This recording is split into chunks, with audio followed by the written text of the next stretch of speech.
Good afternoon বন্ধুরা, কে কেমন আছো? আজকের সানডে মানেই ওয়ার্কিং ডে। যাই হোক, এই ভিডিওটা ছিল গতকালকে। ছেলে স্কুল থেকে আসার পরেই ঘুমিয়ে পড়েছে, স্নানও করেনি, খাইও নি। এই হচ্ছে সমস্যা, ঘুমটা কমপ্লিট না হলে ওর এই সমস্যাটা হয়। তো আমি স্নান করে নিলাম, প্রচুর জামা কাপড়ও কাচা ধোয়া করেছি। তো স্নান করে চলে গেলাম ছাদে ঠাকুরকে পুজো দেওয়ার জন্য। ছাদে দেখো এই ফুলটা কি সুন্দর ফুটেছে। আজকে অনেকগুলো ফুল দেখাবো যেগুলো এখন ফুটছে গরমের মধ্যে। তো গরমের ফুল এগুলো, এই জবাটা কিন্তু গরমকালেই দেখলাম ফোটে ভালো, রাসমণি জবা এটা। তো আমার গিয়ে প্রথম কাজই থাকে গাছে জল দেওয়া। গাছগুলো যদি শুকনো দেখি তো সঙ্গে সঙ্গে আগে জল দিই, ফুলটা পরে তুলি। একটু জল দেওয়া 10-15 মিনিট পরে ফুলটা তুলি, না তো ফুলটা তুলতে ভালো লাগে না। যেহেতু গাছ জল পায়নি, তার মধ্যে ফুল তুলবো, এটা গাছের একটা কষ্ট হয়। যাই হোক, আমি আগে জল দিয়ে পুরো গাছগুলোকে স্নান করাই গরমকালে, তারপরে ফুলটা তুলি। এখানে নয়নতারা আছে, আমার বাড়িতে কিন্তু 4 রকমের নয়নতারা আছে।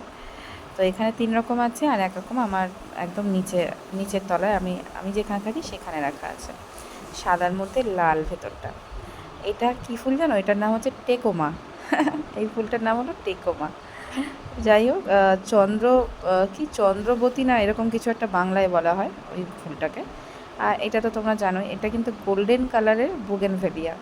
ভীষণ ভালো লাগে জানো তো কালারটা, পুরো গোল্ডেন কালার। আর এটা তো জানোই তোমরা, অরেঞ্জ কালারের গোলাপ, একদম ভীষণ সুন্দর। তারপর পুজো টুজো দিয়ে ঘরে এসে ছেলেকে তুলে স্নান করিয়ে খাওয়ানো, এইসব তো ছিলই। সন্ধ্যাবেলায় দেখো এই যে চিয়া সিড এসেছে, চিয়া সিডটাও মানে কি বের করলো বক্স থেকে। আর এত জামা কাপড় কাচা ধোয়া করেছিলাম বললাম, সেগুলো সমস্ত ভাঁজ করলাম। ভাঁজ করে নিয়ে আমার রান্নার দিদি আমার জন্য এই যে ভুট্টা এনে দিয়েছিল। খুব সুন্দর ভুট্টাটা, মানে অসম্ভব সুন্দর খেতে ছিল, পুরো মিষ্টি মিষ্টি আর একদম কচি ভুট্টা, খুব সুন্দর। আমি এই প্রথম ভুট্টা আর কি বাড়িতে পুড়িয়ে সেটাকে রেডি করে খেলাম, যেরকমটা একদম ঠিক দোকানে দেয় ভুট্টাকে পুড়িয়ে, ঠিক আমি সেই প্রসেসটাই অ্যাপ্লাই করলাম। তো এই প্রথম আমি ভুট্টাটাকে পুড়িয়েছি, দিদি ভেঙে রেখে দিয়ে গেছিলো, মাঝখান থেকে ভেঙে দিয়ে গেছিলো। যাই হোক, আমারও সুবিধা হলো ভুট্টাটা পোড়াতে। তো এইভাবে পুড়িয়েছি আগুনের মধ্যে দিয়ে, পুড়িয়ে তার উপরে আমি কী কী দিয়েছি দেখো, একদম যেমন দোকানে দেয় ঠিক সেইভাবে। এটার উপরে আমি দিলাম লেবু আর লবণ। তো ছেলের জন্য এখানে পপকর্ন ভাজছিলাম, ও ভুট্টা খাবে না, পপকর্ন খাবে। আর এদিকে ফ্রেঞ্চ ফ্রাই, এই দুটো ছিল ছেলের জন্য টিফিন। এটা সন্ধ্যার টিফিন ছিল। দেখো আমি এইভাবে একটা ছোট্ট স্লাইস লেবুর, পাতি লেবু কেটে নিয়ে দুটো ভুট্টার মধ্যে ভালো করে লাগিয়ে দিলাম রসটা। সত্যি খুব সুন্দর লাগে খেতে এইভাবে, তাই না? আর ভুট্টা কিন্তু ভীষণ উপকারী।